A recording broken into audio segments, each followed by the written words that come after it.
Before you ask, yes, I was back in the Old Forest again. And this time I encountered my former boss, King Oberon.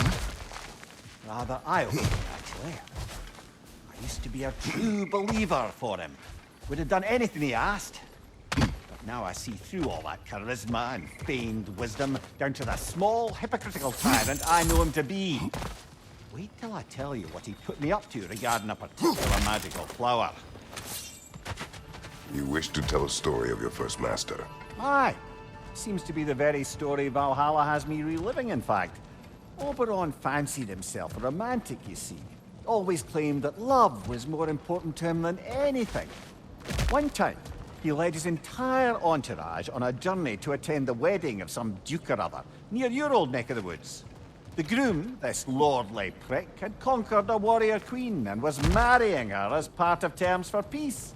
And this somehow was so romantic to Oberon that he dragged us across the sea to pay respects. Never mind, he was quarreling with his own queen the entire way! Well, I'll have more of that one, to be sure. As I was saying about my old master and his lofty, so-called romantic ideals, we'd settled in a forest outside of Athens. A place well situated to observing the comings and goings of the Duke's other guests. There we observed the romantic complications of some local youths, and Oberon gets it into his head to intervene. Bids me fetch him a magical flower that can manipulate the affections of others. Supposedly, the idea was to nobly help true love prevail over the pressure of family arrangements. But what he really wanted was to use the flower to torment his own wife. I see why you left his service. Aye.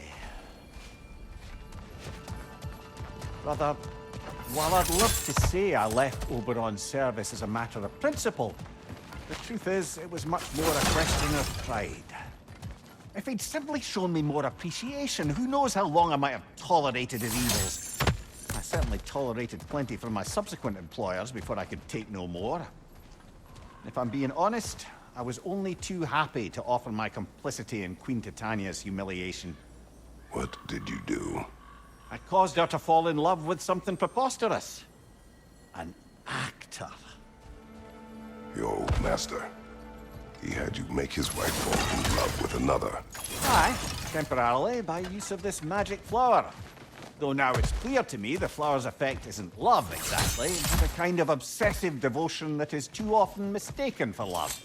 So, of course, the Queen made a fool of herself, as did all those under the flower's spell that night. Don't know how I ever got embroiled in such a farce. You are wiser now. I think so. Though that only makes up for so much past stupidity.